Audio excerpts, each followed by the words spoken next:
આપણે જે અહીં બધા ભેગા થયા છીએ સભાની અંદર, એનો મુખ્ય હેતુ શેનો છે? કલ્યાણ માટે.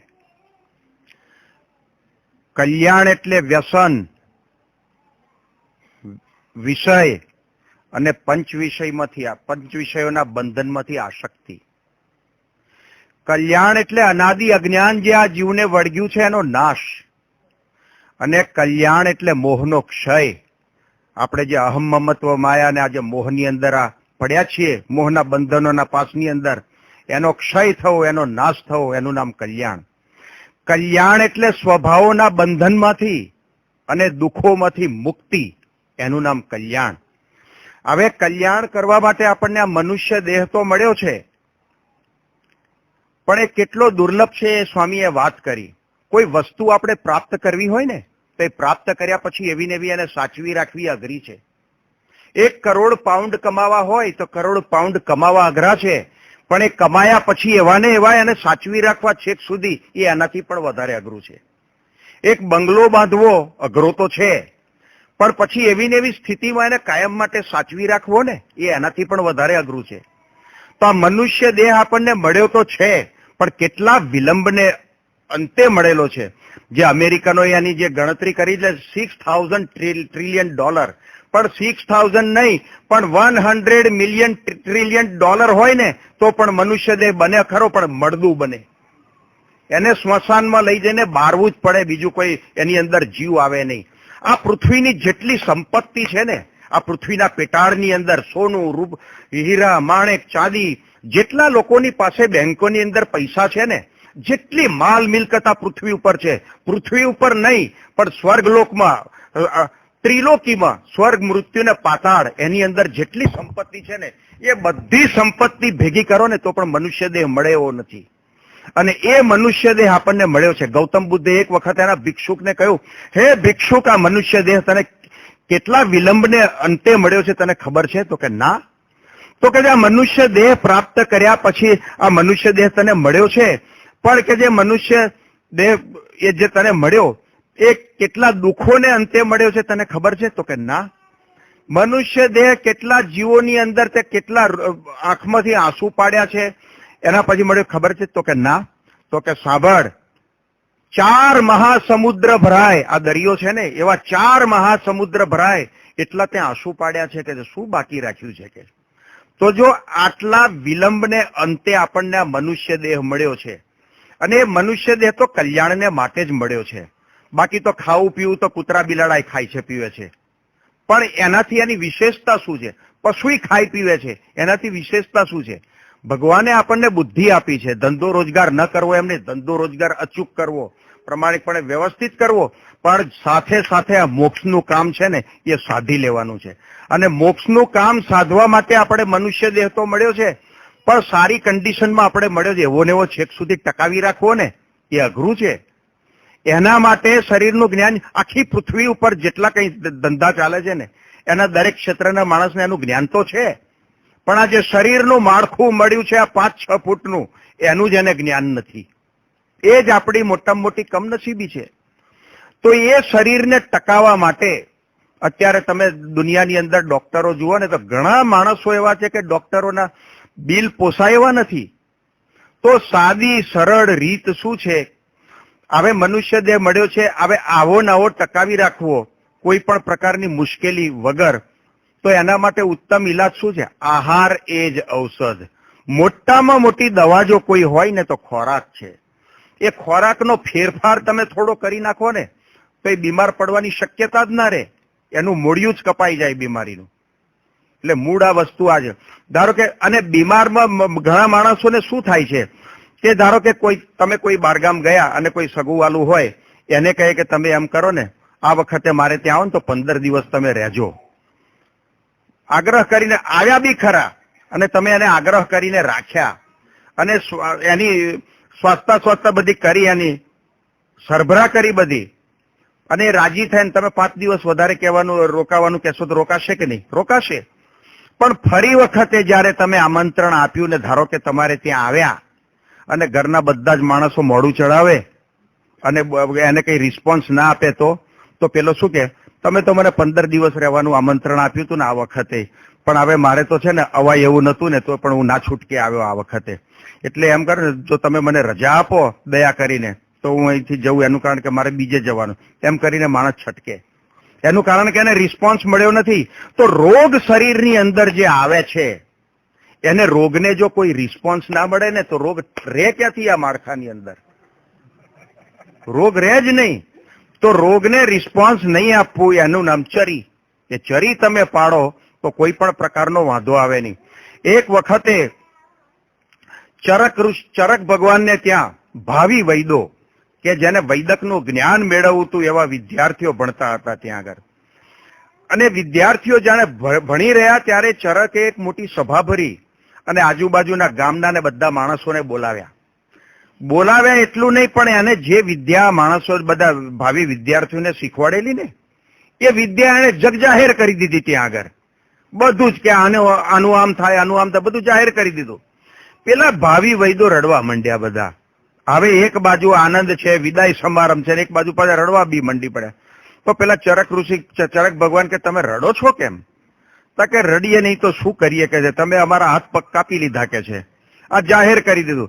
અરે જાહેર ભલે કર્યું કે છે, આ પૃથ્વી ઉપર કોઈ પાડવા વાળા જ નહીં મળે કે છે, એટલે તમે ચિંતા કરશો નહીં, તમારું તો કે ચાલવાનું જ છે કે છે, તમારો ધંધો કોઈ દિવસ બંધ જ નહીં, પણ મંદી આવશે જ નહીં કે છે એની અંદર. તો જો અત્યારે વર્તમાન કાળે તમે જુઓ, ડોક્ટરોની મંદી છે, ધંધામાં મંદી આવશે પણ ડોક્ટરની મંદી છે? મંદી છે જ નહીં ડોક્ટરોને. તો એ બને ત્યાં સુધી આપણે ડોક્ટર પાસે જવાનો પ્રશ્ન જ ઉભો ના થાય ને, એ અગત્યની વસ્તુ છે. આપણું આ જે શરીરનું માળખું છે ને આખું આ 6 ફૂટનું, એ 3 વસ્તુ ઉપર આધારિત છે: વાત, પિત્ત ને કફ. દુનિયા માત્રનો રોગ લાવો, કોઈ નવો હોય જૂનો હોય ગમે તે હોય, આ 3ના પેટાની અંદર જ, 3ની અંદર જ આવે. કફના 20 રોગ છે, પિત્તના 40 રોગ છે અને વાયુના 80 રોગ છે. હવે આટલાની અંદર જ આ બધા રોગ રમે છે શરીરના અંદર. હવે વાયુનો કહી દીધો કે વાયુના 80 રોગ છે, પણ ચરકની અંદર, ચરક સંહિતાની અંદર અને જ્ઞાન ભંજરીની અંદર એવું વર્ણન કરેલું છે કે આ પૃથ્વી ઉપરથી તમે ગાડામાં ગાડો માણસ શોધી લાવો. એટલે છેલ્લી કક્ષાનો ગાડો થયો, એને તો દોડે જ બાંધી રાખવો પડે, એવો ગાડો થયો ને માણસ છેલ્લી કક્ષાનો. એ ગાડામાં ગાડો માણસ શોધી લાવો, એમાં પાછો તોફાનીમાં તોફાની, એટલે છેલ્લી કક્ષાનો તોફાની. એને તો સાંકળે બાંધવો જ પડે, છૂટકો જ નહીં, બહાર તો રખાય જ નહીં એને. નહીં તો પેલા વાંદરા કુદાકુદ ને ધમાધમ કરે એવી ધમાધમ કરે, એને રખાય જ નહીં કોઈ પણ સંજોગમાં. એ તો કે જે એના કરતા પણ શરીરની અંદર વધારે તોફાન વાયુ મચાવે છે કે આ જે 80 રોગ જે કયા ને, હાર્ટની તકલીફ છે, આ જોઈન્ટ પકડાય, આ થયું તે થયું, એ બધા વાયુના પેટાની અંદર આવે. ડાયાબિટીસ છે એ કફના પેટાનો રોગ છે. હવે મૂળ વસ્તુ આપણે શું છે કે આપણે ખાઈએ છે ને, પણ મોટા ભાગના અત્યારે વર્તમાન કાળે આ પૃથ્વી ઉપર બેઠાડું જીવન વાળા વધારે છે. અને બેઠાડું જીવન જેને છે, તો નિષેધ નથી કરતો, બેઠાડું જીવન જેને છે ને એને કોઈ પણ પ્રકારના લોટની આઈટમ જો બિલકુલ બંધ કરી દે ને તો એને રોગ થવાની શક્યતા જ નથી. પણ બેઠાડું જીવન વાળા મારવાળા શું કરે? આજે આ બનાવજો ને, આજે આ બનાવજો ને, આજે આ બનાવજો, એમ જ પછી એ ખોરાક જ મોત લાવે છે. એટલે હું જે લોટનો નિષેધ નથી કરતો, લોટની કોઈ પણ આઈટમ જો બેઠાડું જીવન વાળો બંધ કરી દે ને તો એને કોઈ પણ પ્રકારનો પ્રશ્ન થાય ને લાઈફ ટાઈમ જવાબદારી મારી, કોઈ એને પ્રશ્ન જ નહીં થાય. સારું, પણ લોટ ખરાબ નથી, આપણે એને લાયક નથી. એનું કારણ કે આપણું જીવન બેઠાડું છે. ઇન્ડિયાની અંદર તમે મજૂર જુઓ, આખો દિવસ લારી ખેંચે છે, એને મળે છે શું? સૂકો રોટલો, સવારનો બનાવેલો હોય કે રાતનો બનાવેલો હોય એ રોટલો એને મળે છે, મરચું, અને આપણે તો પાણી પેલું જ્યુસ લઈએ કે છાશ લઈએ, એને તો પાણીનો પેલો કોળીઓ મોઢામાં નાખે ને ચાવીને એને ધક્કો મારવા માટે પાણી ઢોચકી ભરીને પાણી જ રાખે ભેગી. એને બીજું શું મળે છે? તેમ છતાં તમારા કરતા એ તંદુરસ્ત કેમ છે? તંદુરસ્ત છે એનું કારણ એટલું જ કે એ માણસ મહેનત કરે છે. તો જો તમે લોટ ખાઓ એ ખરાબ નથી, પણ મહેનત કરો, મહેનત છે નહીં તમારી પાસે. એના અભાવને કારણે હવે એ તો ગરીબ માણસ તો સાદું જ ખાય છે, એને તો સારું મળતું નથી. છતાં દવાખાનામાં સંખ્યા એની નહીં હોય, દવાખાનામાં સંખ્યા આપણી જ હશે. એનું કારણ આપણને સમજાતું નથી કે આપણે કેવી રીતે જીવવું જોઈએ, કેવી રીતે ખાવું જોઈએ, શું કરવું જોઈએ, શું નહીં, એનું આપણને જ્ઞાન જ નથી. દુનિયાના 4 ડોક્ટરો થઈ ગયા મહાન. એમાં એક વિલિયમ ઓસ્લાર્ડ કરીને હતો. એણે એમ કહ્યું કે આપણે જે કંઈ ખાઈએ છીએ ને એના 3જા ભાગ ઉપર જીવીએ છીએ અને 2 ભાગ ઉપર ડોક્ટરો જીવે છે. હા, એનું સ્ટેટમેન્ટ છે. બીજો એક હતો ડોક્ટર રશ. એણે એમ કહ્યું કે આ પૃથ્વી ઉપર એક પણ ડોક્ટર ના હોય, એક પણ વૈદ ના હોય, એક પણ દવાવાળો ના હોય તો રોગની સંખ્યા ઘટી જાય. રોગીઓની સંખ્યા જ ઘટી જાય, રોગી જોવા જ ના મળે તમને જાજા. આ જો ટોપ લેવલના ડોક્ટરો છે ને એનું સ્ટેટમેન્ટ છે. પછી બીજો એક ડોક્ટર થઈ ગયો. બીજા ડોક્ટરે એવું સ્ટેટમેન્ટ આપ્યું છે કે આ માનવ શરીરના વિશે અમને કોઈ પણ પ્રકારનું જ્ઞાન નથી.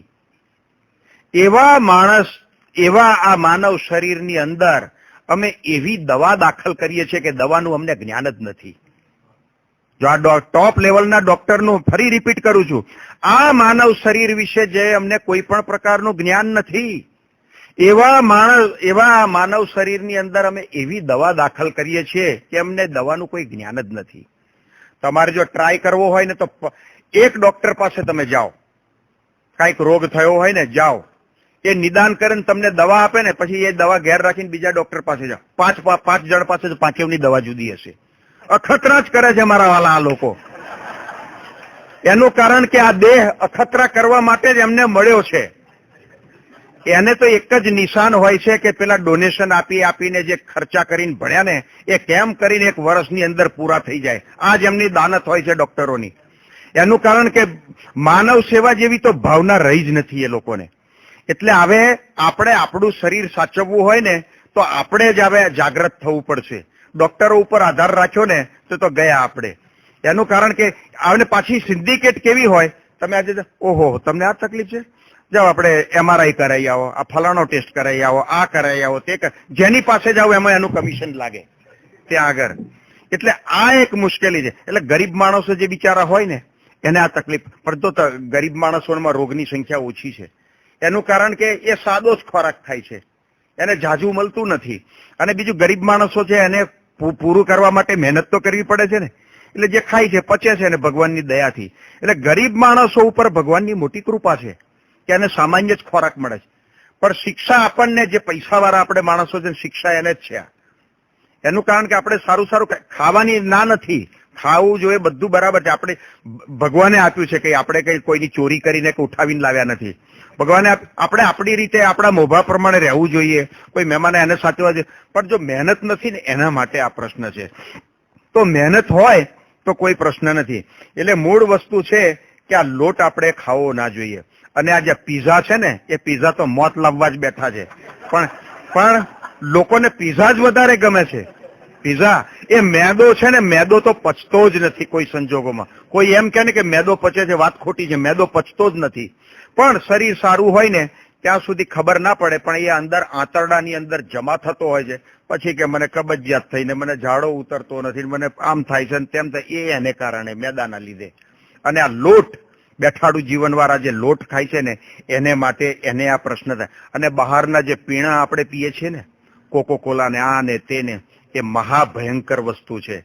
ભાવે ખરી આપણને પણ ભયંકર વસ્તુ છે. એના કરતા આપણે એક કામ કરવું જોઈએ, પેલું સોડાનું મશીન આવે છે ને ગેસ પૂરવાનું, તો લીંબુનું શરબત બનાવીને એ બાટલામાં નાખીને એની અંદર ગેસ પૂરીને એ પીવો, એ વધારે સારું છે. આ કોકો કોલા કે એ પીવી એના કરતા.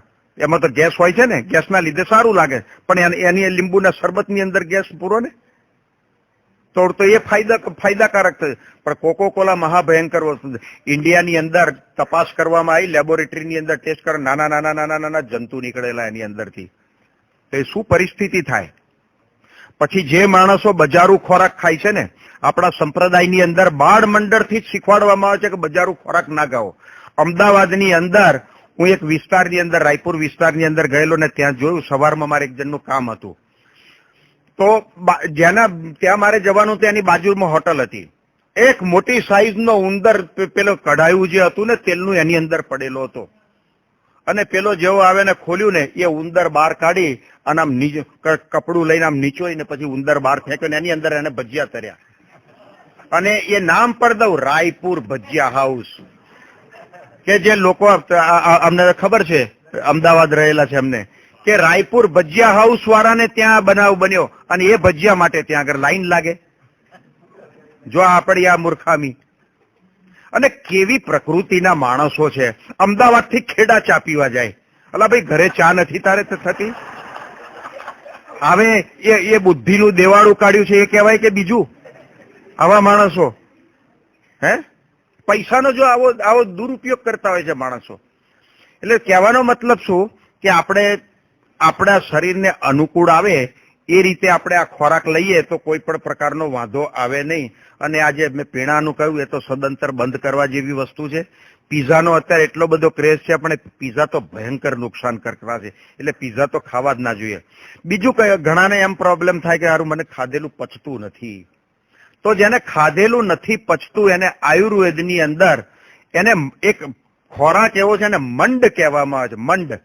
મંડ એટલે આપણે જે ભાત રાંધીએ ને એ છાસની અંદર ખદખદાવીને રાંધવાનો. છાસમાં એની અંદર જીરું નાખવાનું અને સિંધવ મીઠું અને મરી થોડા નાખવાના. એ તમે ખાઓ તો ધીરે ધીરે ધીરે ધીરે કરી અને તમારી પાચન શક્તિ તેજ થાય. પણ ડોક્ટર પાસે આ પાચન શક્તિ તેજ કરવાનો કોઈ ઈલાજ નથી. એ તો તમને આ ટેસ્ટ જ કરાવે કે તમને કદાચ કોલાઇટિસ હશે ને આમ હશે ને તેમ હશે ને કરી અને 10-15 હજારના ખાડામાં ઉતારી દે. આ જ ધંધો છે. પણ આ મંડ ખાવાનો જો કોઈ ચાલુ કરે તો એને પાચન શક્તિ જેને બિલકુલ ખલાસ થઈ ગઈ છે ને એ તેજ થશે.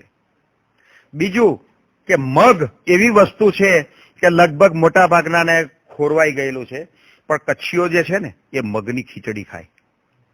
તો જો મહેનત કરે મગની ખીચડીમાં આપણે જે ચરોતરની અંદર ખીચડી બનાવવામાં આવે છે ને એ રીત ખોટી છે. ખોટી છે એવું નથી કહેતો, રીત સાચી છે, સારી છે.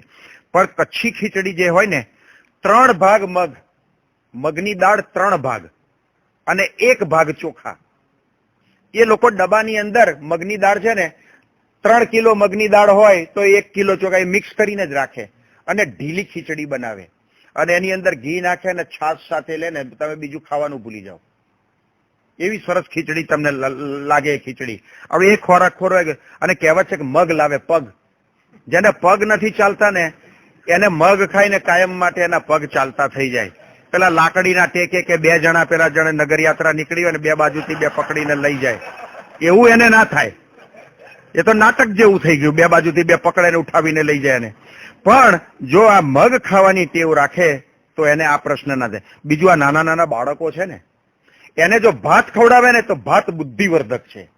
અતિશય બુદ્ધિશાળી થાય બાળક. એટલે નાના બાળકને ભાત ખવડાવવાની ખાસ ટેવ પાડવી. જો જે ભાત ખાવા વાળા પ્રદેશો છે એ બધા બુદ્ધિ વાળા માણસો છે ને. અને તમે પંજાબની અંદર જુઓ પેલા ઘઉં ખાવા વાળા છે તો બુદ્ધિના લટ છે ને. અને તમે એનાલિસિસ કરો કે ભાત ખાવા વાળા બુદ્ધિશાળી છે. ભાત છે ને બુદ્ધિવર્ધક છે ભાત. એટલે છોકરાને ભણતા છોકરાને તો ભાત ખાસ ખવડાવવો જોઈએ, અચૂક ખવડાવવો જોઈએ. બીજું કે આ મગની તો વાત થઈ. હવે દહીં ઘણાને છે ને વાડકા ભરીને દહીં ખાવાની ટેવ હોય. દહીં ખાવું સારું પણ છે અને એના ફાયદા ઘણા છે પાછા. દહીં ખાવા વાળાને કૂતરું ના કાઢે, મોટો ફાયદો થયો. દહીં ખાવા વાળાને તે ચોરી ના થાય, એ પાછો મોટો બીજો ફાયદો. અને દહીં ખાવા વાળાના વાળ ધોળા ના થાય, એ ત્રીજો ફાયદો થયો. એટલે એનો અર્થ એ થયો કે આખી રાત ઠૂઠું કરે એટલે એને તે ચોરી ના થાય. લાકડીના ટેકે એને ચાલવાનો વારો આવે એટલે કૂતરું નજીક ના આવે.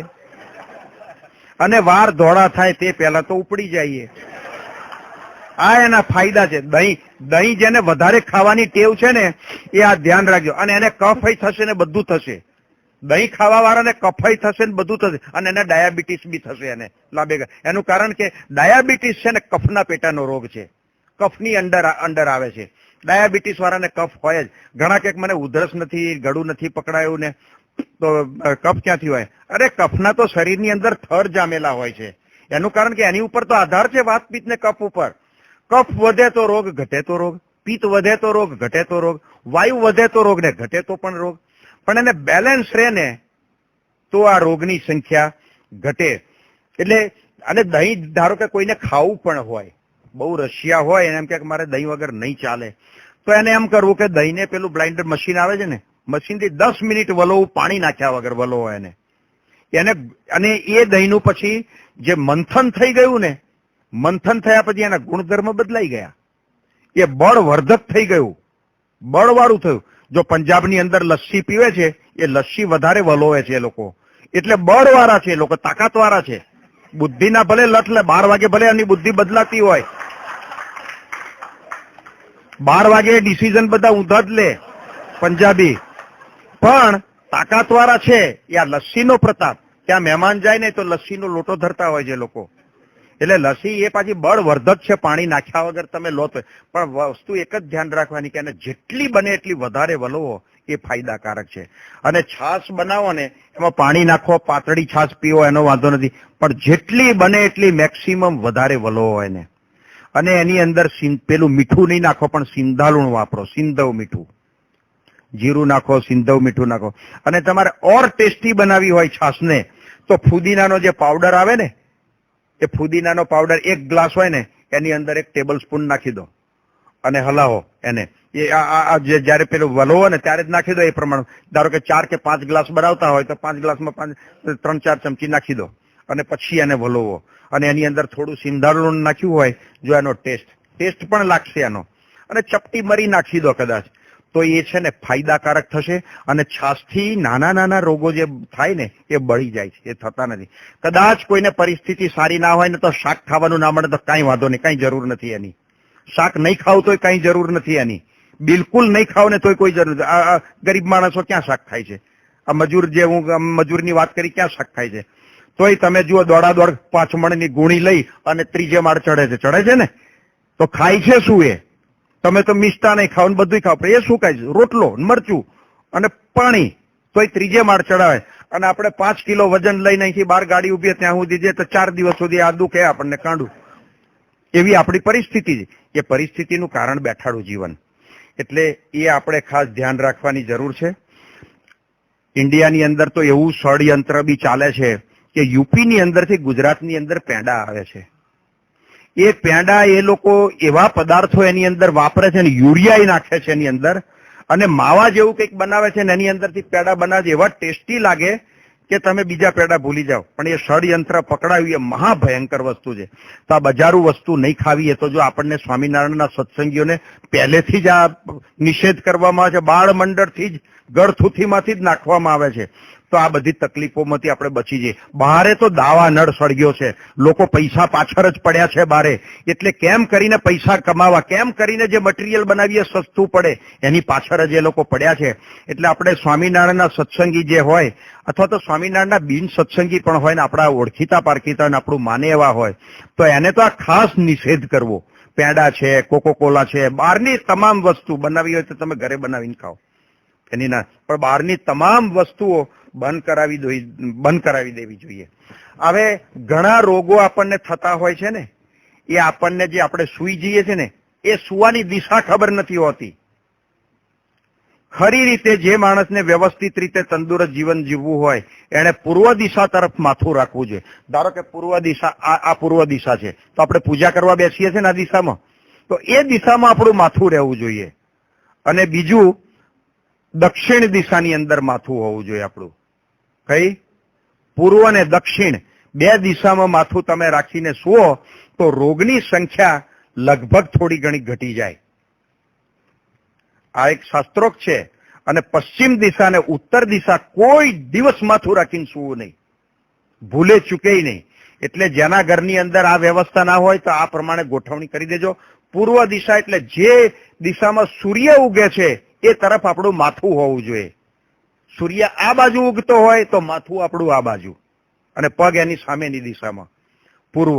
અને દક્ષિણ દિશા, આ દક્ષિણ દિશા હોય તો માથું આ બાજુ રહેવું જોઈએ.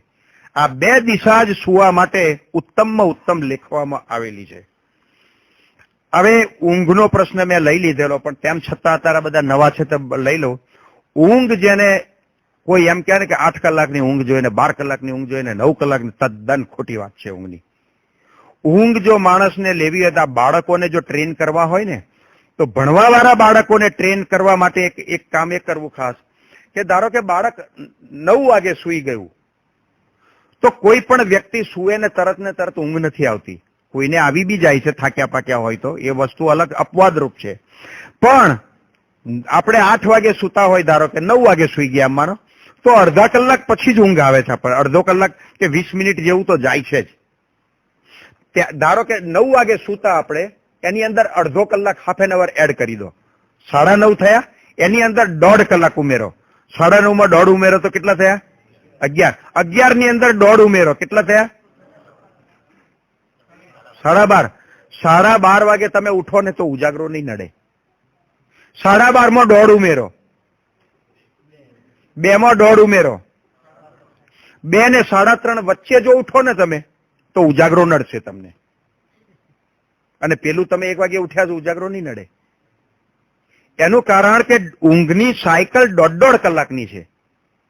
જો બધાને અનુભવો છે કે રાત્રે જયારે સૂઈ જાય ને ત્યારે પડખું ફરતા હોય છે, પડખું ફરે ને એ વખતે સાયકલ ઊંઘની પૂરી થતી હોય છે, અને તરત ને તરત પછી જોઈન્ટ થઈ જાય છે. બધાને અનુભવ હશે. અને એ ટાઈમની અંદર જો કોઈ ઉઠી જાય ને તો એને ઉજાગરો ના નડે. ઘણા બધાને આપણે અનુભવ હશે કે પ્લેન પકડવાનું હોય ને એમ થાય કે રાત્રે 3 વાગ્યાનું છે, તો સૂઈ જાય, ઊંઘ પણ આવે, પણ એનું નિશાન એક ફિક્સ છે કે મારે આટલા વાગે ઉઠવું છે, તો એ એટલા વાગે જો ઉઠે છે તો એને ઉજાગરો નથી નડતો. નડે છે. ઘણાને અનુભવ છે કે 2 વાગે ઉઠીને કોઈ કઈ બહાર ગયા હોય, કોઈ ઉઠાડ્યા વગર એમ જેમ નેચરલી ઉઠી ગયા હોય તો એને ઉજાગરો નથી નડે. અને ઘણી વખત 5 વાગે સવારમાં ઉઠાડ્યા હોય ને તો એ દિવસે જોકા ખાઈ બેઠા બેઠા, અને ઉજાગરો નડતો હોય છે, બનતું હોય છે. એટલે 1.5 કલાકની સાયકલ હોય છે. સાયકલ બ્રેક ના થવી જોઈએ. સાયકલ ધારો કે 3 થી 4:30 સુધીની સાયકલ 4:30 પૂરી થતી હોય તો તમે 4 વાગે ઉઠો ને તો ઉજાગરો નડે, અને પેલો 1 વાગે ઉઠ્યો છે એને ઉજાગરો ના નડે. એટલે બાળકોને ભણવા માટે જે ભણતા હોય ને એને જોવું કે 3 કલાક કે 3 કલાકની ઊંઘ કે 4.5 કલાકની ઊંઘ એમ જો ફિક્સ કરીને પછી અલાર્મ મૂકે ને તો એ ટાઈમે એને ઉઠી જાય, એને ઝોકા બી નહીં આવે અને સારું. બીજું કે મધરાત પહેલાની, એટલે રાત્રે 12 વાગ્યા પહેલાની, મધરાત પહેલાની 1 કલાકની ઊંઘ મધરાત પછીની 3 કલાકની ઊંઘ બરાબર છે. રાત્રે 12 વાગ્યા પહેલા તમે સુવો ને, અને તમને જેટલો ધારો કે 10 વાગે સુઈ ગયા અને 10 થી 12 માં તમને જેટલો આરામ મળે ને, 10 થી 12 માં એટલો આરામ મેળવવા માટે 12 વાગ્યા પછી તમારે 6 કલાક ઊંઘવું પડે. 12 વાગ્યા પછી, રાત્રે 12 વાગ્યા પછીથી 6 કલાક ઊંઘો ત્યારે તમને એટલો આરામ મળે.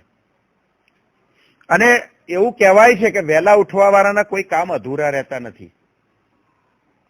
જો કોઈ વહેલું ઉઠી ગયું હોય કોઈ વખત કામ હોય, બધું આખો દિવસ કામ સ્મૂથલી પતી જાય. પારસીઓ છે ને, પારસીઓ સૂર્યના ઉપાસક હોય, અને એ સૂર્ય ઉગ્યાથી પહેલા પારસીઓમાં બધા જ માણસો ઉઠી જતા હોય, અને સૂર્ય ઉગે ને ત્યારે તો એ બહાર સૂર્યદેવની પૂજા કરવા માટે બહાર આવ્યા હોય. એનું કારણ કે સૂર્યના ઉપાસકો છે. તો જો પારસીઓ તમે જુઓ વહેલા ઉઠવા વાળા છે, બધા મોટી મોટી પોસ્ટો ઉપર છે ને. કોઈ પારસી તમે એમને મજૂરી કરતા કે એવો જોયો કોઈ? ભલે થોડા છે પણ બધા ટોપ લેવલ ઉપર હોય. એટલે આ એક ઊંઘ વિશે અગત્યની વસ્તુ છે, એ લઈ લીધી. હવે એક તો જો કે આની અંદર આયુર્વેદમાં નથી આવતું, પણ છતાં લઈ લઉં છું. કપડા પહેરવા બાબતની અંદર શાસ્ત્ર એમ કે છે કે સોમવારે નવીન વસ્ત્ર ધારણ કરવાથી આરોગ્યની પ્રાપ્તિ થાય છે.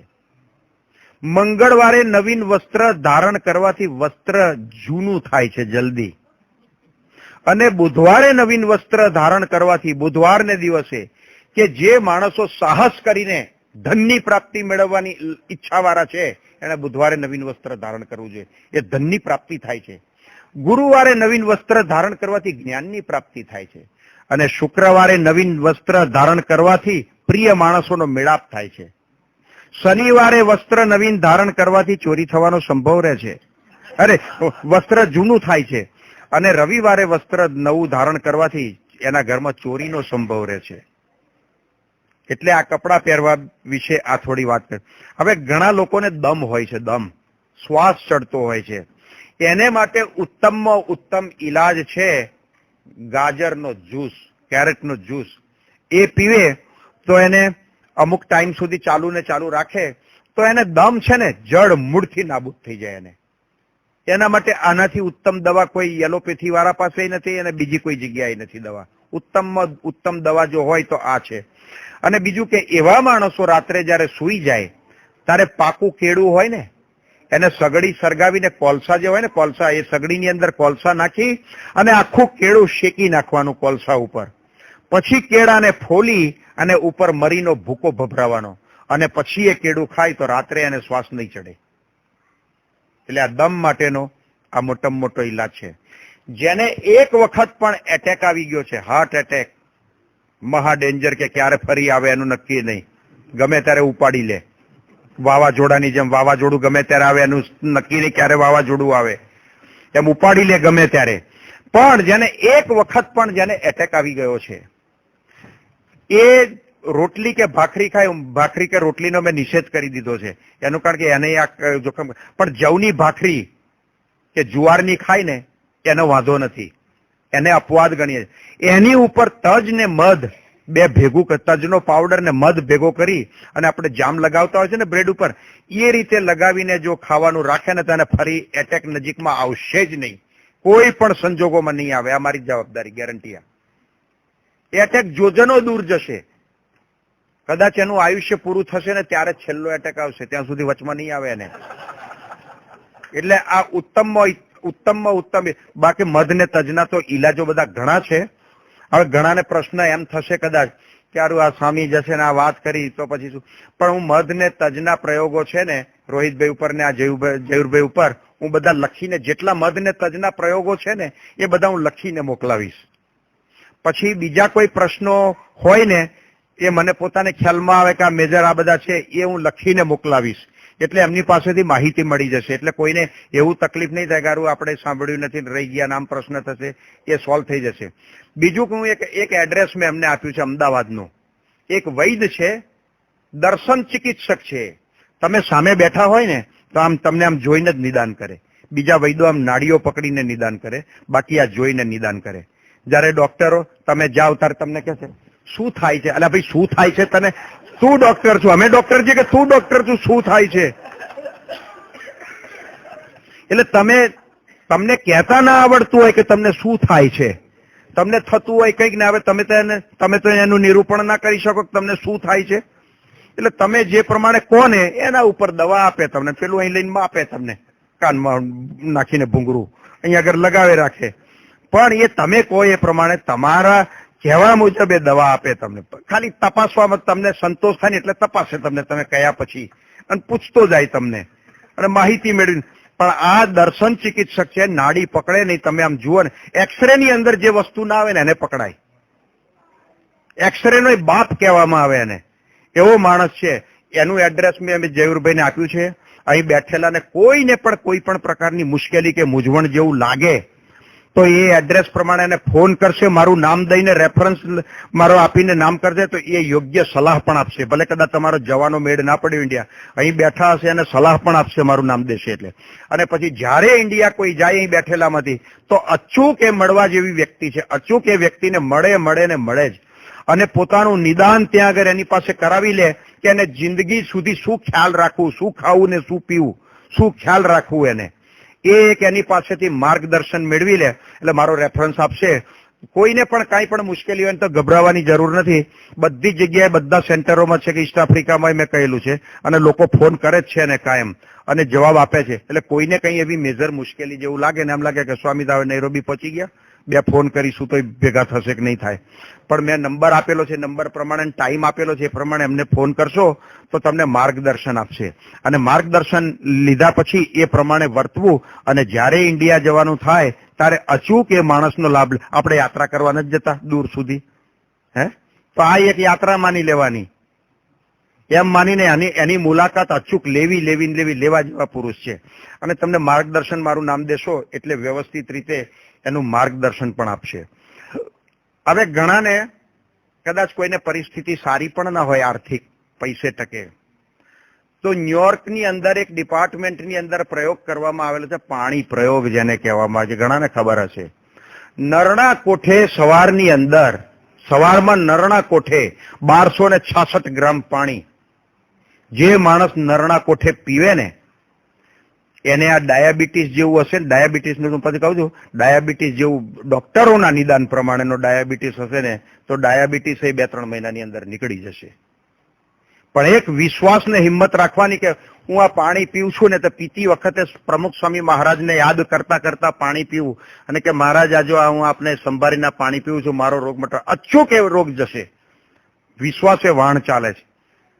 તમને કોઈ પેલો વાહન ચલાવવા વાળો નવો શીખાવ હોય ને તમને ખબર પડે કે આ શીખાવ છે, તમે ના ભાઈ કેન્સલ કરું, બીજીમાં જઈશ. અને તમને ખબર પડે કે આ પ્લેનમાં જવાનું છે ને પાયલોટ નવો છે અને પાયલોટને કઈ બરાબર હજુ નોલેજ નથી, એવી તમને કોઈ અંદર ખાનેથી બાતમી આપે ને તો તમે ટિકિટ કેન્સલ કરાવીને બીજામાં જશો. એવું છે. એટલે વિશ્વાસે વાહન ચાલે છે. એટલે વિશ્વાસ રાખીને આ પાણી પ્રયોગ કરશે અને ઘણા બધા પ્રશ્નો દૂર થઈ જશે. સવારમાં નરણા કોઠે ઉઠીને તરત જ બ્રશય ના કર્યું હોય.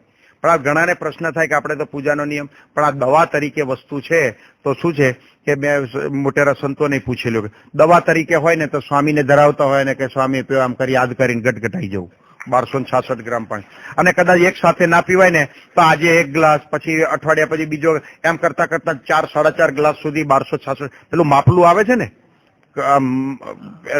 એ 1266 ગ્રામ માપી લેવું અને જોઈ લેવું કે આટલું થાય છે. એટલું પાણી સવારમાં પીશે ને તો પણ એના ઘણા બધા પ્રોબ્લેમ સોલ્વ થઈ જશે.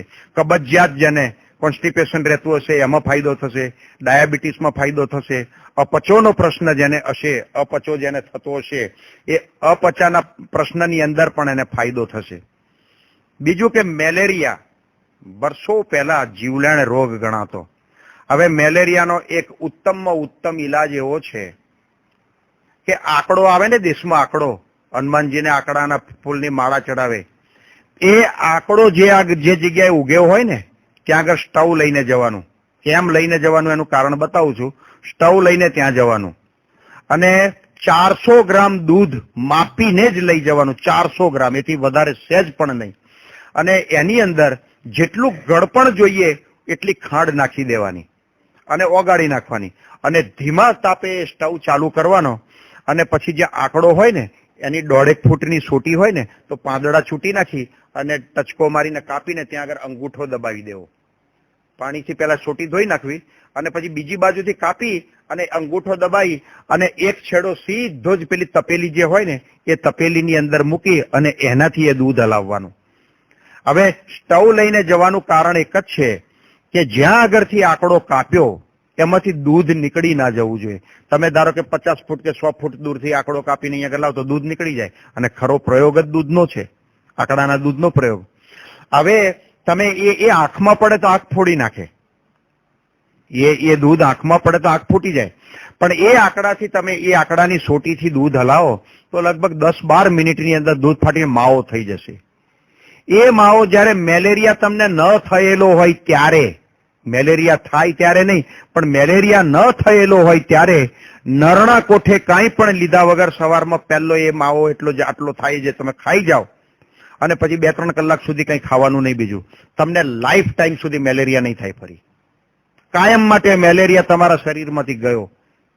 અને મેલેરિયાના જે જંતુઓ કે જે કંઈ હોય ને એની આગળ સખત રોગ પ્રતિકારક શક્તિ એની, એટલે મેલેરિયા તમને લાઈફ ટાઈમ સુધી થશે જ નહીં એ લેવાથી. બીજા ઘણાને પાઇલ્સ થાય છે.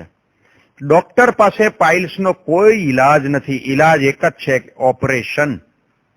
અને ઓપરેશનની અંદર પણ એક તકલીફ મોટામાં મોટી એ થતી હોય છે કે જે આપણા આંતરડા છે ત્યાં દસ્તની વળી હોય છે અને ત્યાં આગળ જે પાઇલ્સ હોય છે 99% ડોક્ટરો જયારે એ પાઇલ્સ કાઢે ને ત્યારે એ રિંગ જે છે ને કપાઈ જતી હોય છે. એ રિંગ જે ઉપસેલી હોય છે એ કપાઈ જાય છે. એટલે પછી પાઇલ્સના ઓપરેશન કર્યા પછી માણસને ઘડીએ ઘડીએ સંડાસ જવાની તકલીફ ઊભી રહે છે, મોટામાં મોટી તકલીફ. અને ઓપરેશન વગર એક જ ઈલાજ છે કે અહીંયા આગળ કોઈ પણ ઇન્ડિયા જાય ને તો બોરસલીના બી લઈ આવે. બોરસલીના બી નામ લખવો તો લખી લેજો, બોરસલી.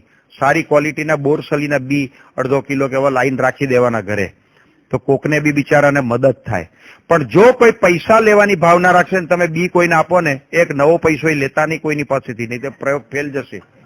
તમે જિંદગી સુધી એ પ્રયોગ કરશો ને પ્રયોગ સફળ નહીં થાય.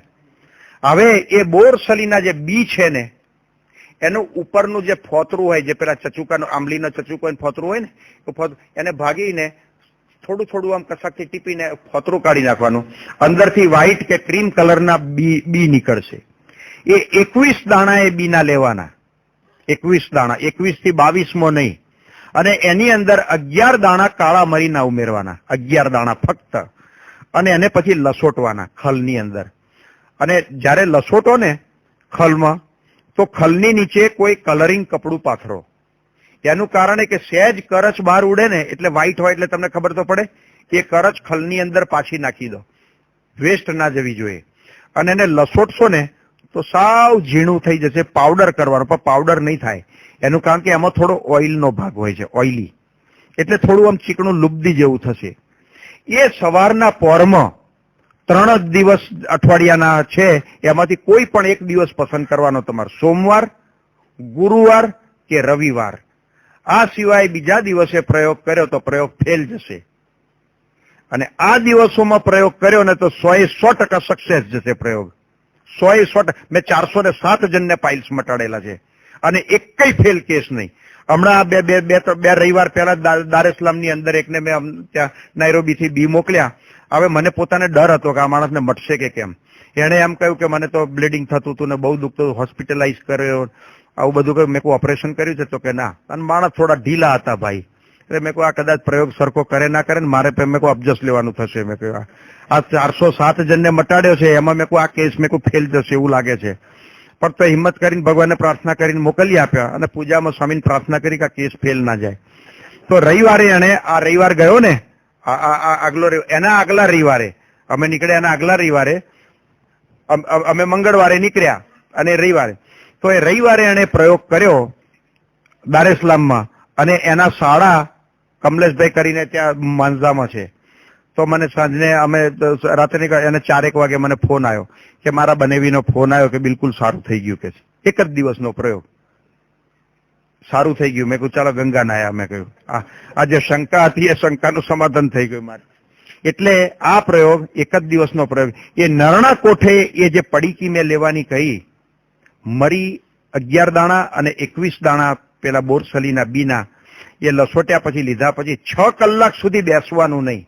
આ મોટામાં મોટી ચરી. તમે ઉભા રહી શકો, હરીફરી શકો, બધું જ કરી શકો. અને કલાકે કલાકે એક મોસંબી અથવા તો વધારે મોસંબી તમારે ચૂસવાની, પણ ફોલીને નહીં, ચપ્પાથી કાપીને. ચપ્પાથી મોસંબી કાપીને ચૂસવાની, ફોલવાની નહીં. આ ખાસ ધ્યાન રાખવાનું. અમારે રાકેશભાઈ બેઠા છે, રાકેશભાઈને પાઇલ્સ હતા, એને મેં કહ્યું એને મટાડી દીધેલા છે. આ બેઠા જ છે અહીંયા રાકેશભાઈ અમારા નાઇરોબીના, એને પાઇલ્સ મટાડી દીધા છે મેં છેલ્લે હમણાં. એટલે ધારો કે 5 વાગે સવારે તમે પડીકી લીધી પાણી સાથે 5 વાગે, તો 6 વાગે મોસંબી, 7 વાગે, 8 વાગે, 9 વાગે, 10 વાગે ને 11 વાગે, 6 કલાક. હવે મોસંબી જયારે તમે ચૂસો ને કાપીને ટુકડા કરીને, તો એના બી કાઢી નાખવાના. બાકી મોસંબી પેલો ગર્ભ એનો અંદરનો હોય ને, એ ગર્ભ બધો ચાવીને ખાઈ જવાનો. અને એનું છોતરું હોય ઉપરનું એ જ ફેંકી દેવાનું, જે ઓરેન્જ કલરનું છોતરું હોય એ જ. હવે મોસંબી જયારે તમે કાપો ને ત્યારે તમારી સાથે એક માણસને અચૂક રાખો. એનું કારણ સમજાવું. મોસંબી કાપતા કાપતા ધારો કે ચપ્પુ નીચે પડી ગયું તો, અને તમે એકલા છો, તો તમારે નીચું નમવું પડે, તે પ્રયોગ ફેલ જાય. નીચું નમવાનું જ નહીં. હરીફરી શકાય, ઊભું રહી શકાય, બધું જ, પણ નીચું નહીં નમવાનું. અને તમારે એક નિયમ રાખવાનો, 5 વાગે પડીકી લીધી તો 6 વાગે મોસંબી ચૂસવાની થાય ને, તો જે તમારી સાથે માણસ રાખ્યો ને એને કહે કે 6 માં 5 મિનિટ બાકી હોય મોસંબી કાપ. એટલે 6 વાગે એક્ઝેટ ચાલુ થશે. પછી 7 વાગે ચૂસવાની હોય, 7 માં 5 મિનિટ બાકી હોય મોસંબી કાપ. 8 માં 5 મિનિટ બાકી હોય કાપ. 9 માં 5 મિનિટ હોય બાકી હોય કાપ. એટલે તમારો ટાઈમ આખો એક્ઝેક્ટ ટાઈમ સચવાઈ રહેશે. ખ્યાલ આવ્યો? એટલે મોસંબી બને ત્યાં સુધી એક ચૂસશો ને તો બહુ વાંધો નહીં, વધારે લેવાની જરૂર. 6 મોસંબી લાવી રાખવી. એનું કારણ કે ગર્ભ સાથે તમે ખાવ તો પછી બીજું શું જોઈએ? આમાં ઉપવાસ કરતા હોય ત્યારે ભૂખ્યા નથી રહેતા, હવે એ ટાઈમમાં જ ભૂખ લાગી જવાની છે, વધારે તો એકથી વધારે ખાઈ જવી. એટલે એ થોડું એટલે આપણે અને એ લીધા પછી 6 કલાક પૂરા થાય ત્યાર પછી તમે હળવો ખોરાક, ખીચડી છે, તીખાશ વગરની કઢી હોય એવું તમે અઠવાડિયું જાળવો, તમારા એ જે પાઇલ્સ છે ને પાઇલ્સ બિલકુલ વગર ઓપરેશને મટી જશે. ડોક્ટરનો એક નવા પૈસાનો સર્જન ડોક્ટરનો ખર્ચો જ નહીં કરવો પડે. અને આ ના માટે એની ગેરંટી 100% પાઇલ્સ મટી જશે.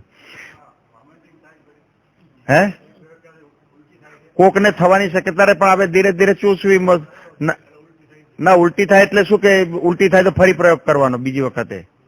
હા બીજી વખતે પણ એ પાછું શું છે કે સોમ, ગુરુ ને રવિ આ 3માંથી જ એક દિવસ સિલેક્ટ કરવાનો. ના ઉલટી મૂકી દેવાનો નહીં. ઉલટી થઈ ગઈ તો આ થઈ તો થઈ, ફરી વખતે આપણે પ્રયોગ, નવી ગિલ્લી નવો દાવ. એટલે એની ચિંતા ના કરવી. ના રિએક્શન એનાથી આવે જ નહીં.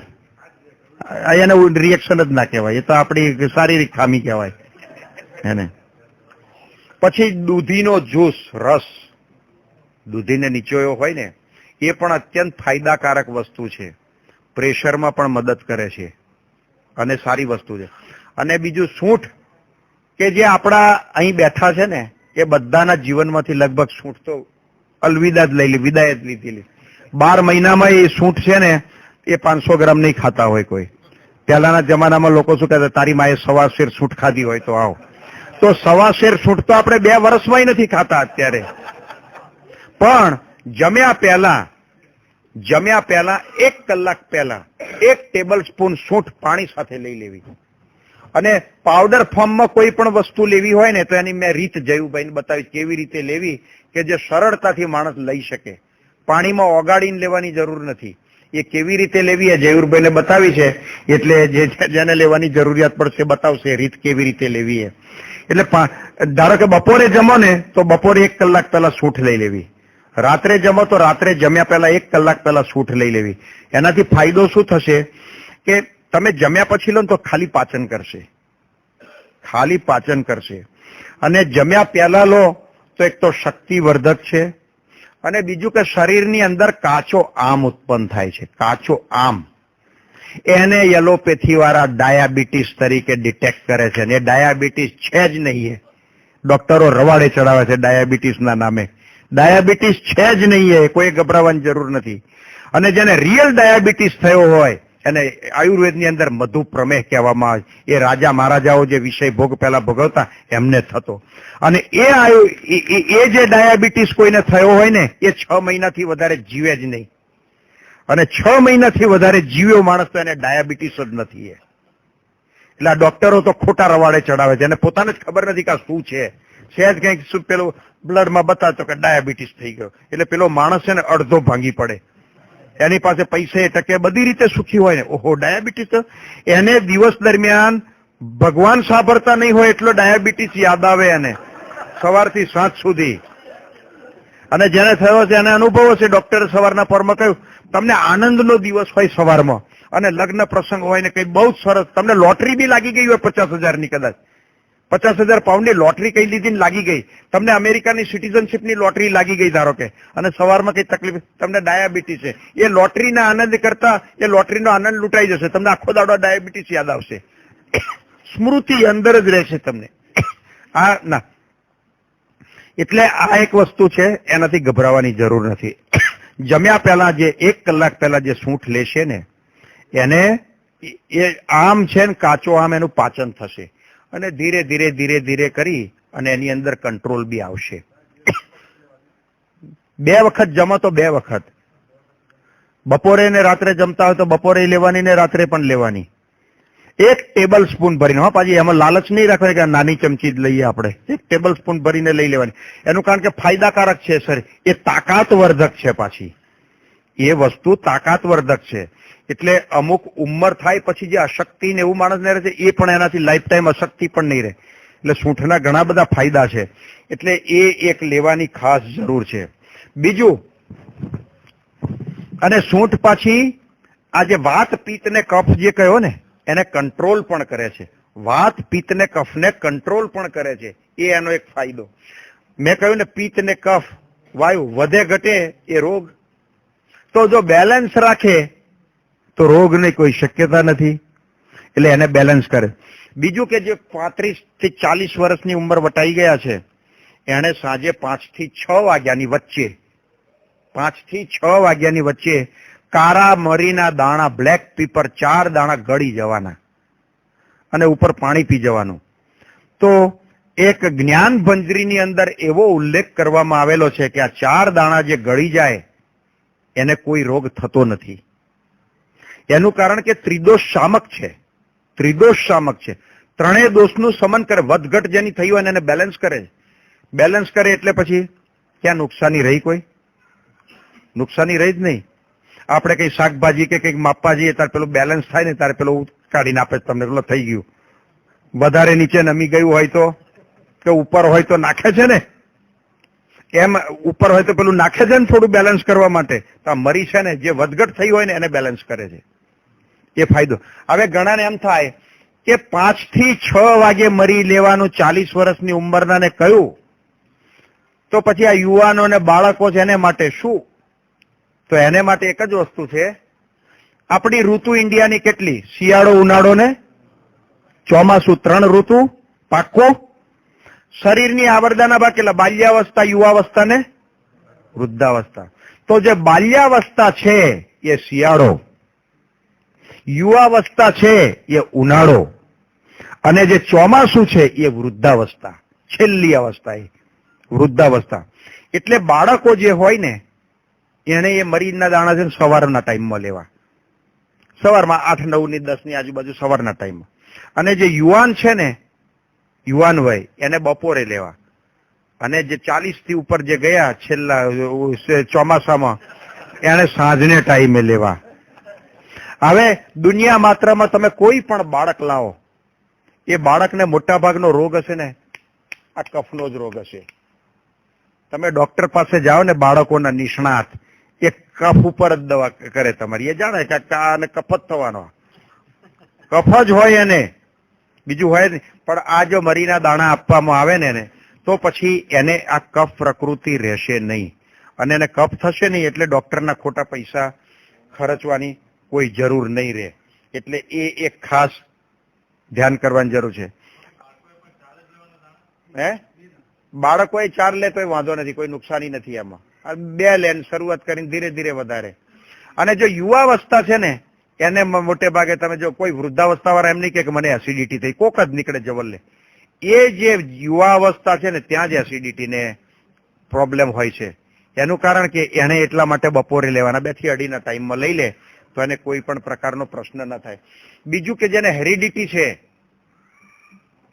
કે હેરિડિટીના કારણે જેને કોઈ રોગ થતા હોય છે, એને શું કરવું કે સવારમાં 5:25 જો તુલસીના પાન મળે ને તો તુલસીના પાન અને 2-3 મરી નાખી અને ચાવી જવા. તો એને હેરિડિટીની તકલીફ હશે ને તો નીકળી જશે.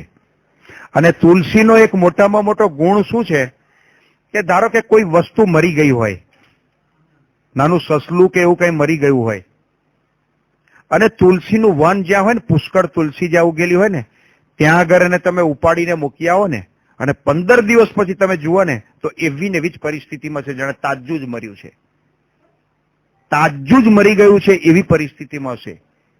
આ તુલસીનો મોટામાં મોટો ગુણ છે. તો તુલસી છે એ શરીરના જે કોષો છે ને એને જીવંત રાખે છે. અને હેરિડિટીની જે કઈ તકલીફ હોય છે ને એ તુલસીથી દૂર થાય છે. એટલે તુલસીની જોડે મરી 2-3 દાણા નાખી દે, 2 નાખો, 3 નાખો કે 5-25 પાન લેવા અને ચાવી ખાવા સવારના પર, ધોઈ વ્યવસ્થિત અને ચાવવાને એકદમ લિક્વિડ થાય ત્યારે ઉતારી દેવા. તો એને ઘણો જ ફાયદો થશે શરીરની અંદર એ તુલસી. પછી આ જે ફ્રૂટ સલાડ જે ખાવામાં આવે છે લોકોની, જો કે માફ કરજો ઘણાને રુચિ બહુ હશે પણ એ પોઈઝન જ છે. દૂધની અંદર કોઈ પણ પ્રકારનું ફ્રૂટ નખાય જ નહીં.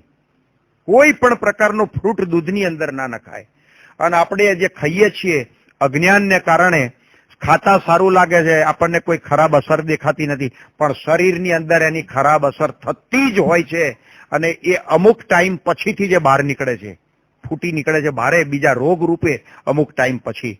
તમારે ખાવું હોય તો ફ્રૂટ એકલું ખાઓ, દૂધ પીવું હોય તો પછી પણ ફ્રૂટ સલાડ ભૂલે ચૂકે મારી બધાને વિનંતી છે કે જે લેતા હોય બનાવવું જ નહીં. લગભગ તો બનાવવાનો એને આપણા લિસ્ટમાંથી જ કાઢી નાખવું. એ બીજી ઘણી વસ્તુ ખાવાની છે, એના વગર થોડું મરી જવાય છે. એટલે એ લેવીની બીજી તમે વસ્તુ બનાવો, પણ એને કેન્સલ કરો. સારું લાગશે ચોક્કસ, પણ એ છે ને અસર એની બહુ ખરાબ છે. પેલા મને પોતાને જ રસ્યો હતું એનો. પછી જ્યારથી આ મેં બધું સ્ટડી કર્યા પછી સમજાયું ને, એનું નામ જ એને અડવાનું જ નહીં. મને કોઈ એમ કહે કે આમ છે ને તમને આને આ જીવન ભ્રમરૂપ થઈ જશો, આમ તો હું અડું જ નહીં. ભાઈ નથી થવું ભ્રમરૂપ, રહેવા દે, એ જોઈતું જ નથી, એ જોઈએ જ નહીં. એટલે એનું આપણે નામ જ ના દેવું. એટલે એનું કારણ હવે એ વિરુદ્ધ આહાર એ વિરુદ્ધ આહાર છે.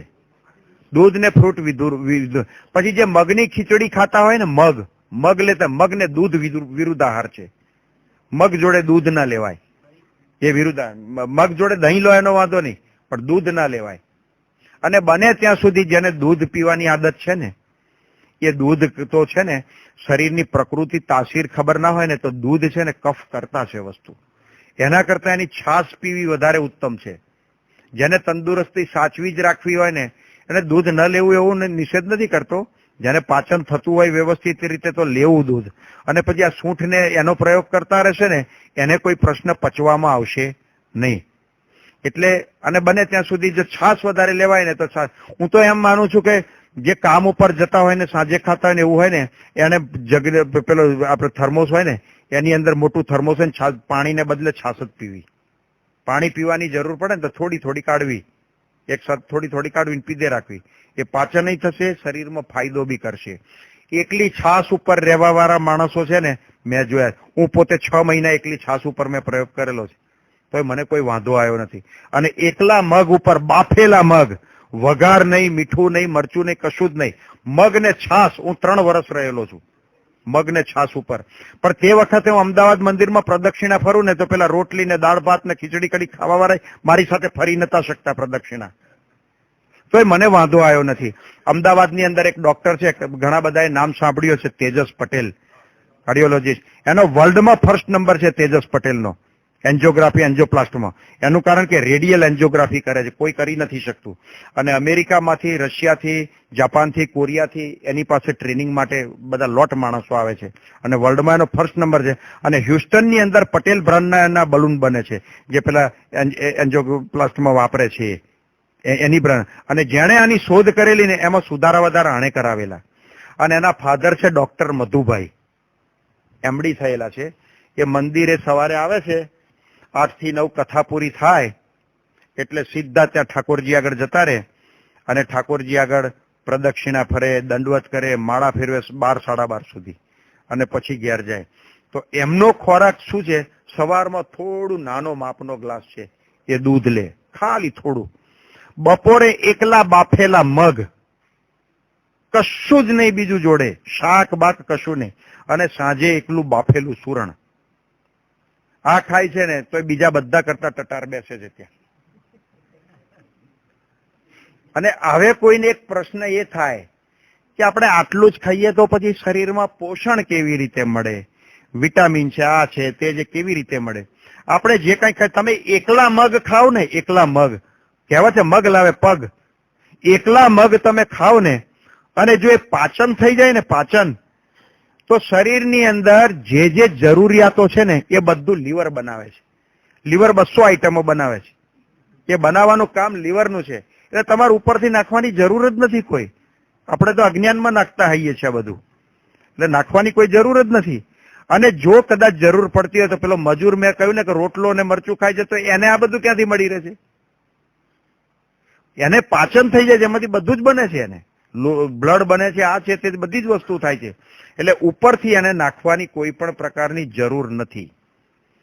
હવે કદાચ એક બીજો ઉપાય એક એવો છે કે મારે જો કે રજૂ કરવો બહુ યોગ્ય લાગતો નથી, છતાં પણ ઘણાને કરવો હોય એના લીધે હું રજૂ કરું છું.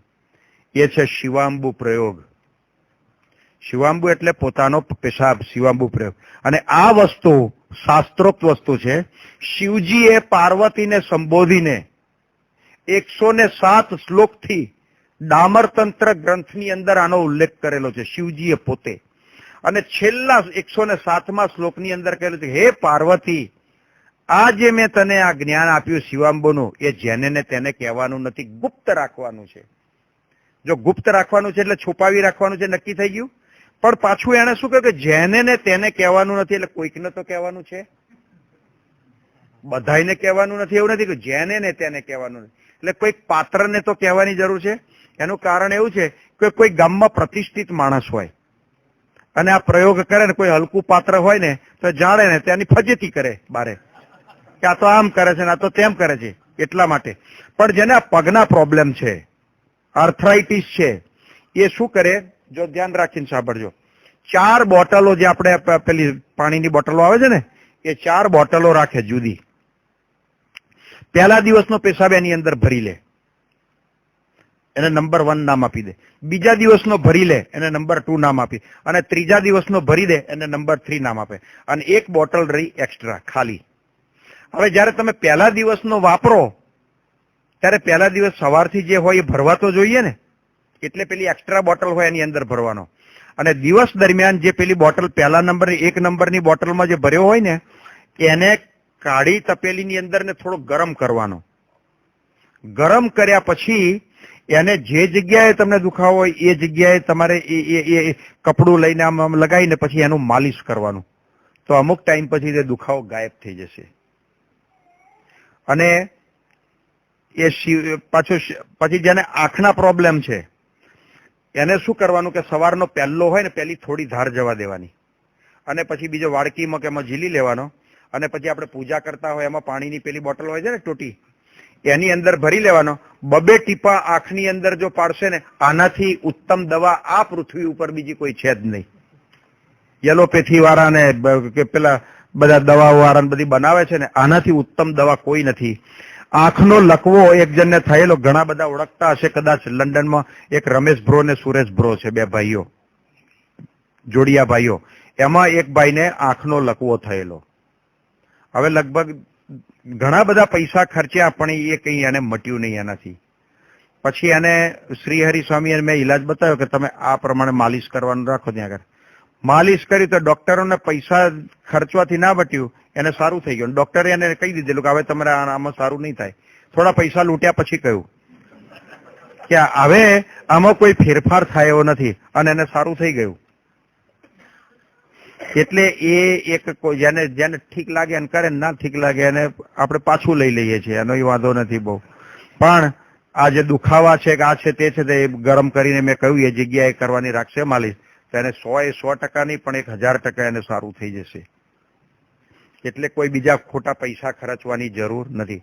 અને બીજો એક આ પૃથ્વી ઉપર ઉત્તમમાં ઉત્તમ આ માનવ શરીર માટેનો ઈલાજ હોય ને તો જે હરડે.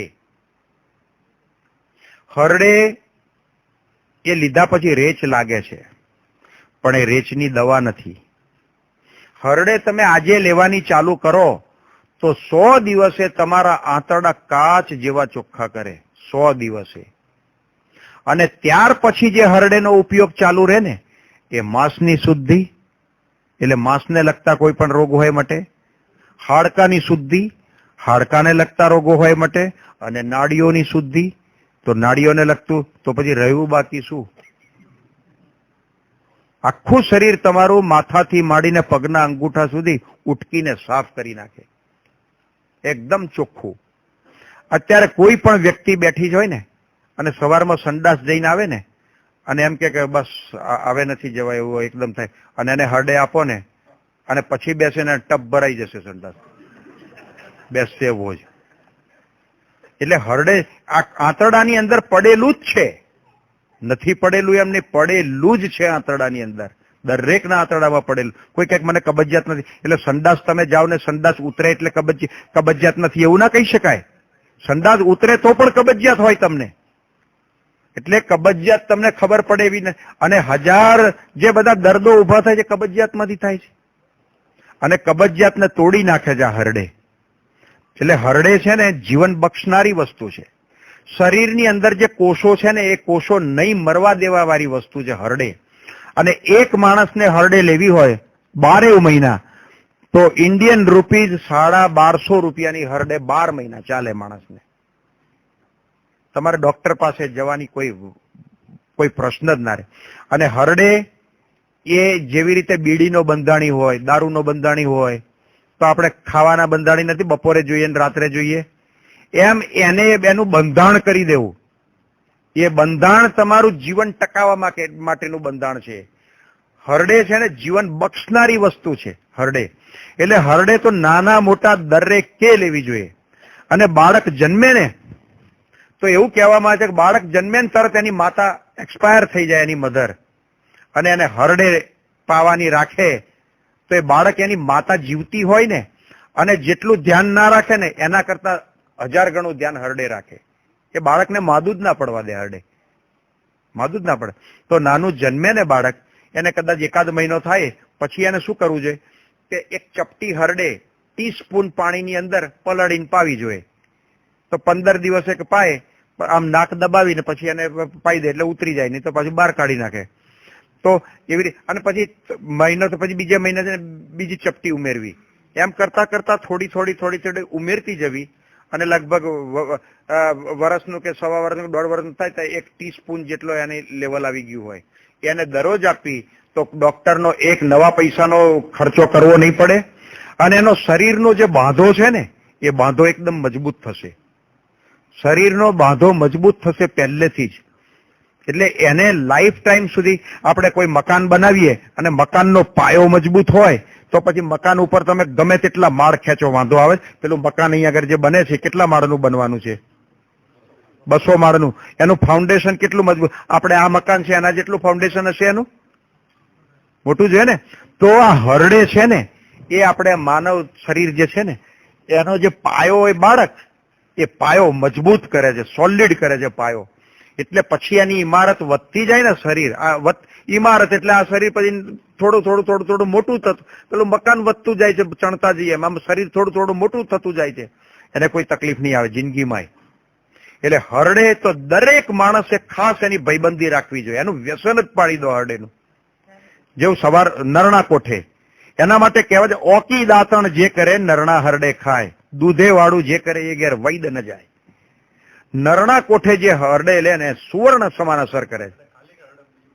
હરડે પાવડર કશું જ ઉમેરવાનું નહીં એની અંદર, પ્યોર પાવડર હરડેનો પાણી સાથે લઈ લેવાનો. અને એની રીત મેં જયવીરભાઈને બતાવીશ કેવી રીતે લેવો, એ બધાને બતાવશે.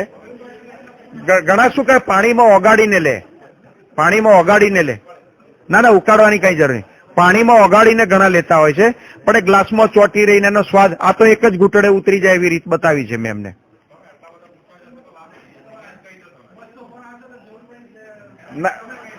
ના પણ હું કઈ છે એ પ્રેક્ટિકલ બતાવી પડે એવી છે. જયુરભાઈ બતાવી દે, જયુરભાઈ બતાવી દે. જયુરભાઈ તમે બતાવી દો. ચાલો હું કઉ છું એ બધું કહી દઈશ, કઈ બાકી નહીં રાખવું. હા બતાવી દેજો. એટલે એ હરડેની એ રીત બતાવી દેશે. અને પાવડર ફોર્મમાં કોઈ પણ વસ્તુ હોય એ રીતે જ લેવાની છે ને. કાંઈ લેવાની જરૂર નથી ગોળ, આપણે એકલી સૂંઠ જ લો. એ તો કફ કે એવું થયું હોય ને કોઈને ત્યારે એને લેવાની જરૂર, બાકી કાંઈ આપણે લેવાની જરૂર નથી એની. પાવડર ફોર્મમાં જ ઉત્તમ. આપણી સંસ્થાની બીજી પાવડર ફોર્મમાં જ ઉત્તમ. પાવડર જ લેવાનો.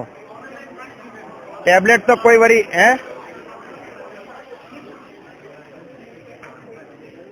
એટલે પાવડર ફોર્મમાં હોય એ જ લેવાનું.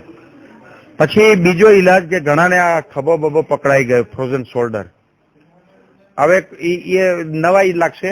ખાલી તમે એને વિક્સ લગાવો ને, વિક્સ દિવસમાં 2, અને રાત્રે પછી ફ્રીજની અંદર વાડકીની અંદર બરફ પાણી રાખ્યું બરફ થઈ જાય ને, એ બરફ ઘસો ને તો એનાથી એ મટી જાય. એક એનો. બીજું વજન ઉતારવા માટે ઘણાને પ્રશ્ન હોય છે.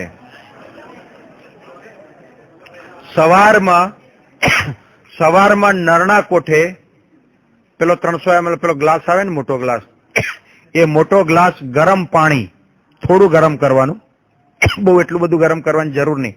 એમાં 3 ટેબલ સ્પૂન મધ નાખી દેવાનું. અને ઓગાળીને પછી એ પાણી નરણા કોઠે પીવાનું, 2-3 કલાક સુધી બીજું કંઈ લેવાનું નહીં. તો ધીરે ધીરે ધીરે ધીરે કરી અને શરીરની ચરબી ઓગાળશે. ગણપતિ જેવું જેનું પેટ હશે ને એનું શરીર એનું પેટ લેવલમાં આવી જશે અને વજન ઉતરશે. ગણપતિ જેવી વ્યક્તિ હશે ને એ પણ વ્યવસ્થિત થઈ જશે એનાથી. અને એ થઈ ગયા પછી એને સ્ટેડી રાખવા માટેનો ઈલાજ હું જયુરભાઈને અમુક લખીને મોકલીશ, એની અંદરથી મળી રહેશે સ્ટેડી રાખવા માટેનો ઈલાજ. એટલે હમણાં આ ઈલાજ કરવાની જરૂર છે, બીજું કશું કરવાનું. પણ મધનું એક ધ્યાન રાખવાનું કે મધની અંદર પાણીની અંદર મધ રાખીને કોઈ દાડ ગરમ નહીં કરો, નહીં તો પોઈઝન થઈ જાય. એક ધ્યાન ખાસ એ રાખવાની જરૂર છે. એટલે વજનનું બીજું હા એના લઈ શકાય, કોઈ વાંધો નથી. ડાયાબિટીસમાં ભાતનો નિષેધ કરે છે આ એલોપેથી વાળા, પણ એ બિલકુલ ખોટી વાત છે. ભાત લઈ શકાય, એનાથી કોઈ ડાયાબિટીસ વધતો જ નથી. ના ના, બંધ કરે, ખોટી વાત છે. એ બંધ કરવાની કોઈ જરૂર નથી, બંધ કરવાની જરૂર જ નથી ને એનાથી વધે વાતે ખોટી છે. તમે આ સૂંઠ લેવાનું કહ્યું ને અને તમે મપાવતા રહેજો, વધશે જ નહીં તમને. જો માનસિક હશે કે વધશે હારું તો વધે, નહીં તો તમને કોઈ પણ સંજોગોમાં એ વધશે નહીં. બીજું કે રાત્રે 2 કે 3 અંજીર આવે ને, અંજીર રાત્રે 2 કે 3 અંજીર પાણીમાં પલાળી રાખો અને સવારે તમે ચાવીને ખાવી જાઓ એને, અને સવારે પલાળો એ રાત્રે ખાઓ તો એ તમારી કબજિયાત જે છે, કોન્સ્ટિપેશન, એને પણ તોડશે. એટલે એ આ સૂંઠને જે તમે હરડેને લો ને એની અંદર વધારે સોનામાં સુગંધ બળ્યા જેવી થશે વસ્તુ, અંજીર. પછી જેને પ્રેશર રહેતું હોય એને જો કોઈ ગાફલાઈ રાખવાની જરૂર નથી. પ્રેશર રહેતું હોય એ સાયલેન્ટ કિલર છે પ્રેશર, એટલે કાયમ મપાવતું રહેવું. અને ગોળી લેતા હોય એ લેજો, એનો વાંધો નહીં, પણ એનો બહુ ભરોસો ના કરતા કોઈ. એનું કારણ કે એક વખત થયા પછી એનો ભરોસો રાખવાની જરૂર નથી. પણ કંટ્રોલમાં આવે છે.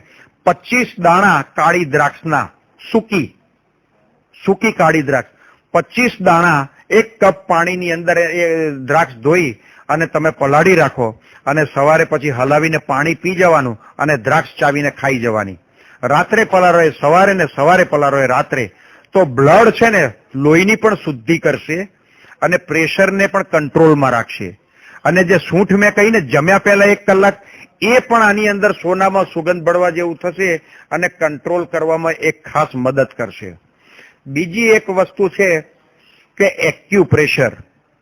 એક્યુપ્રેશરની ઇન્ડિયાની અંદર પ્લેટ આવે છે. એની ઉપર માણસ એક્યુપ્રેશર કરે તો આ પગના તળિયા છે ને એમાં બધા જ પોઈન્ટ રહેલા છે પગના તળિયાની અંદર, તો એને એક્યુપ્રેશર થઈ જાય. પણ હવે કોઈની પરિસ્થિતિ સારી ના હોય, પૈસે ટકે કે પ્લેટ લાવવી, તો એણે શું કરવું?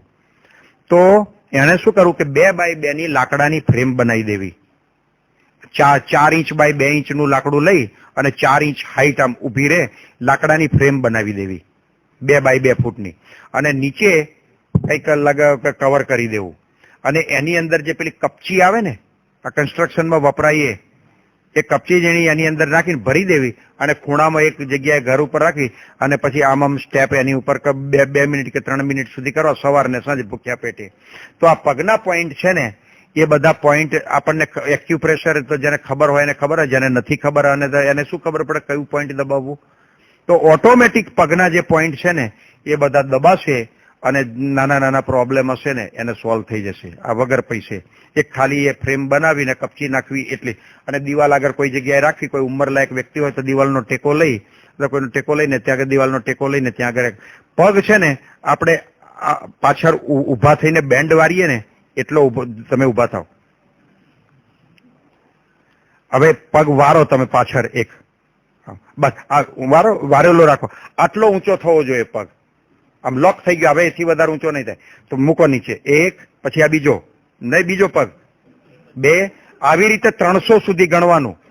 300 સુધી ગણો એટલે કે કેટલી 300 સેકન્ડ થઈ, અરે અથવા 200 સુધી ગણો તો 200 સેકન્ડ થઈ, તો એ લગભગ કેટલું થયું? 3 મિનિટ જેવું થયું. તો કદાચ થોડોક ફેરફાર થયો તો 3 મિનિટ, કદાચ આઘું પાછું થયું તો 3 મિનિટ તો થાય. 3 મિનિટ સવારે 3 મિનિટ સાંજે. આ રીતે કરો તો એ ઘણા બધા પ્રોબ્લેમ સોલ્વ થઈ જશે આને લીધે. હે કશુંય ના લાગે ભૂખ, એ તો બધું માનસિક છે. એમાં ક્યાં ઘા પડી જવાનો હતો? ભૂખ લાગે એટલામાં. 300 વારમાં એટલી મહેનતમાં ભૂખ લાગે?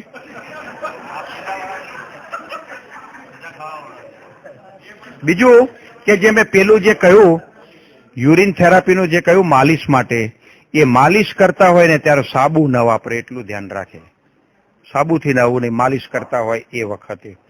ઘણાને તાવ આવતો હોય છે અને એ તાવ એવો ડેન્જર હોય છે કે ઉતરતો નથી હોતો. તાવ ઉતરતો નથી હોતો. એને માટે એક જગ ગરમ પાણી કર્યું હોય, ઉકળતું પાણી એકદમ, અને એની અંદર એકાદ આખા મોટો જગ હોય ને, એની અંદર 1 ટેબલ સ્પૂન જેટલું મીઠું નાખી દીધું, 1.5 ટેબલ સ્પૂન, પછી હલાઈને રાખી દે. થોડી વારે આટલું પાણી પીધે રાખે, થોડી વારે. તો એને ગમે તેવો તાવ ઉતરતો નહીં હોય ને તો ઉતરી જશે તાવ. હા, થોડું એટલે એને તાવ ઉતરી જશે, આટલું જ ખ્યાલ. બીજું કે જયુરભાઈને મેં એડ્રેસ આપેલું છે વૈદનું, અમદાવાદ. એટલે કોઈને પણ કોઈ પણ પ્રકારની ગમે ત્યારે જરૂર પડે કોઈ ગાઈડન્સ લેવાની, તો મારો રેફરન્સ આપીને એ ફોન ઉપર કહેશે કે ભાઈ ઋષિજીવન સ્વામી આ રેફરન્સ આપેલો છે, તો એ તમને વ્યવસ્થિત રીતે સમજાવશે કોઈ પણ પ્રકારની તકલીફ હોય તો. એટલે એ પ્રોબ્લેમ સોલ્વ થઈ ગયો. બીજું કોઈ અમુક વિગતો જે છે કે પછી આ મધ ને તજના તો બધા ઘણા બધા પ્રયોગો છે, અને બીજા બાળકોના રોગના પ્રયોગો છે, પછી પાછા કમળાના છે. આ તો એકે કરી અને હું લખી અને ફેક્સ કરી અને રોહિતભાઈ ઉપર ને અજયભાઈ ઉપર મોકલતો રહીશ. એટલે તમારે નોટિસ બોર્ડ ઉપર કે ગમે તે મૂકે એટલે તમને મળશે. એટલે કોઈ તમને બીજી પૂછવાની કેવી તકલીફ નહીં રહે. હે, આ કોલેસ્ટ્રોલ જે છે એ આ મધ ને તજનો જે પ્રયોગ છે, એ મધ ને તજના પ્રયોગની અંદર લગભગ 1 કલાકની અંદર 10% ડાઉન થઈ જશે. હું આખી વિગત લખીને મોકલાવી દઈશ. તો શું મારે કહું ને ભૂલી જાય પછી ઊંધું કરે, કોઈ ભૂલાઈ જાય તો એના કરતા હું લખીને મોકલીશ. તો ડોક્ટરની કોઈ તાકાત નથી કે કોલેસ્ટ્રોલ ઘટાડે એ 1 કલાકની અંદર. આ તમે હું જે મધ ને તજનો પ્રયોગ કરાવું તમે લો ને, 1 કલાક પછી તમે માપો 10% ડાઉન હોય એવું થઈ જશે. હે, કથા સંભળાય ને તો કાનની ખામી આવે તો કઈ તકલીફ હોય, એ તો બેરાસ પછી હોય, કુદરતી થઈ ગયું હોય, અને શું કરવું. એમાં એવું છે કે ગરમ સરસ્યું તેલ હોય ને એ ગરમ કરી અને થોડા ટીપા, અથવા એ ના મળે તો સાદું તેલ હોય એ થોડુંક કકડાવીને સ્વન થાય, એ ટીપા પાડવા એની અંદર. બીજું તો પછી ત્યાં આગળ કઈક સડો થયો હોય, કઈક ખરાબ થયું હોય તો એનો ઈલાજ તો મારી પાસે નથી. આ જ કયું, આ તેલ ઉત્તમ, તેલના ટીપા. પછી બીજું આંખ માટે પણ એ તો પેલું યુરિન ને તો કહ્યું, પણ સવારમાં વહેલા જે ઉઠે ને અને વાસી થૂંક હોય ને, વાસી થૂંક એ આમ હાથમાં લઈ અને પછી આમ આંખ ખોલીને એની અંદર આંજે ને તો પણ આંખની બધી ગરમી ખેંચી લેશે, મોટા ભાગની તકલીફો આંખની દૂર થશે. મફતિયા દવા.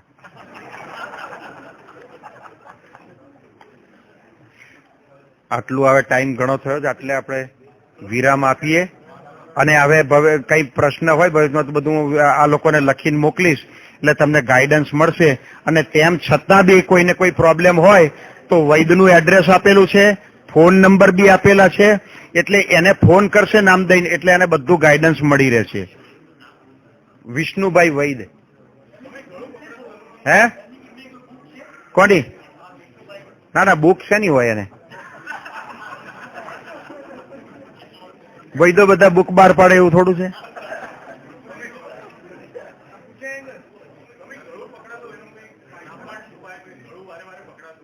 વારંવાર પકડાતું. એમ કરો કે આપણે જે હળદર આવે ને, દેશી હળદર, એ મોઢાની અંદર થોડી ચમચી લઈને મોઢામાં મૂકવાની અને મમરાયા કરવાની. પછી જયારે લિક્વિડ જેવું થઈ જાય ને ત્યારે ધીરે ધીરે ગળામાં ઉતારી દેવાની. એટલે ઇન્ફેક્શન હશે કે ગમે તે હશે બધું ખેંચી લેશે. એનો ઉત્તમ ઈલાજ આ. અને પછી અરડુસી આવે ને, અરડુસી અહીં થતી હોય તો અરડુસીના પાન ચાવવા. પણ એ અરડુસી ક્યાં શોધવી? અરડુસીના બદલે કોઈ પીપળાનું પાન ચાવી ખાય ભૂલે ચૂકે, કે કોઈ આંબાનું ચાવી ખાય કોઈ ભૂલે ચૂકે. એના કરતા સહેલામ સહેલો ઈલાજ આ છે. હા હા, ટોન્સિલ્સ માટે એવું છે. ટોન્સિલ્સ માટે જો બાળકોને કે કોઈને થયા હોય ને તો મધર હોય કે ફાધર શું કરે, આંગળી પાણીમાં બોરી અને પછી સૂંઠ અરે આપણે પછી જે હળદર હોય ને એ હળદર લકડે એમાં બોર એટલે હળદર ચોટી જાય. પછી મોઢું ખોલાવી અને અંદર આંગળી નાખીએ અને પછી અંદરનો જે ભાગ છે ને ત્યાં આગળ આંજી દે. અને રાત્રે સૂતી વખતે જે કેળું આવે ને પાકું કેળું એ કેળું ફોલી નાખવાનું. પછી કેળાનો અંદરનો જે છાલનો અંદરનો ભાગ ખરો ને ગર્ભવાળો ભાગ એ ગળે અહીંયા આગળ રાખી અને ટેપ મારી દેવાની અથવા તો બાંધી દેવાનું એને કપડું. તો એ ટોન્સિલ જે ફૂલેલા કાકડા હશે ને એ ખેંચી લેશે. અને આ હળદર આ બે વસ્તુ ફૂલેલા કાકડા ખેંચી લેશે એટલે એને ઓપરેશનની જરૂર નહીં પડે.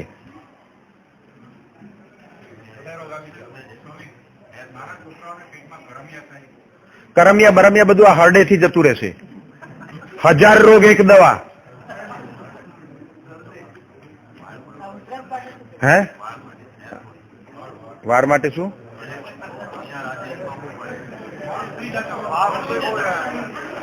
વાર જે ઉતરી જતા હોય ને એને માટે ઉત્તમ ઈલાજ છે, પણ એ લગભગ કોઈથી થઈ શકશે નહીં. તેના કરતા લીંબુ કે સંતરા જે હોય ફોલ્યા હોય ને એની છાલ માથે ઘસવી.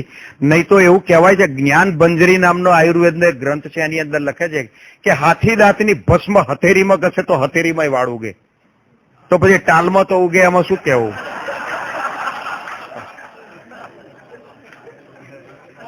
પછી જ્ઞાન બંજરીની અંદર એક બહેનો માટેનો એક પ્રયોગ છે કે જેને બાળકો ન થતા હોય, અને જ્ઞાન બંજરીની અંદર એમ કહ્યું છે કે ઋતુકાળની અંદર એટલે જયારે આપણે પીરિયડનો ટાઈમ હોય ત્યારે કેસર સાથે ઘી પીવે તો વંધ્યા પણ ગર્ભ ધારણ કરે છે.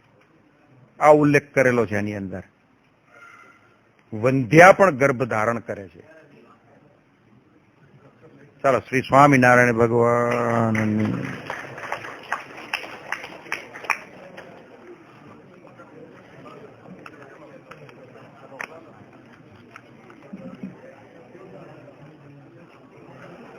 અલ્સર માટેનો જે ઉપાય છે ને, અલ્સર વધે નહીં એના માટે આ મગનું પાણી ને મગ એના ઉપર થોડો ટાઈમ રહે એટલે એની અંદર જે અલ્સરનું ચાંદુ છે ને એ રૂજાઈ જશે.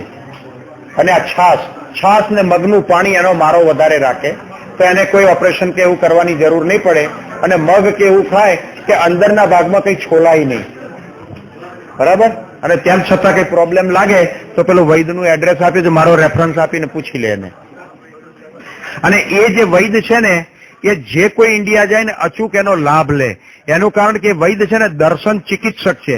એક્સરે ની અંદર જે ના પકડાય ને એની પાસે પકડાય. તમે બેઠા હોય ને તમારી નાડી બી ના પકડે ને પૂછાય નહીં, તમને તમારો ફેસ જોઈને જ નિદાન કરે. એને દર્શન ચિકિત્સક કહેવામાં આવે છે. એટલે એનો લાભ તો અચૂક લેવો ને લેવો જ. કદાચ સગેવાલે કોઈ એક જગ્યાએ ના જવાય ને તેનો કોઈ વાંધો નહીં, પણ આ લાભ તો લેવો જ એનો. એનું એડ્રેસ મેં જયુરભાઈને આપ્યું ના. એપોઇન્ટમેન્ટ મારું નામ લઈને જશે તો એપોઇન્ટમેન્ટ લેવાની જરૂર નથી. મારું નામ દઈને જશે ને તો એપોઇન્ટમેન્ટ લેવાની કોઈ જરૂર નથી. કુદરતની અંદર તો સારું આ મેં એના ઈલાજ તો છે બધા, હું લખીને મોકલીશ. પણ આ તો આ હળદર મમરાવે ને બડામાં પાવડર મમરાય કરે તો એનાથી બેસી જશે. અને મધ ને પછી સૂંઠ છે અને ચપટી મરી નાખી અને એની અંદર મિક્સ કરીને ચાટે તો મટે. સીતોપલાદી નાખીને ચાટે તો પણ મટે.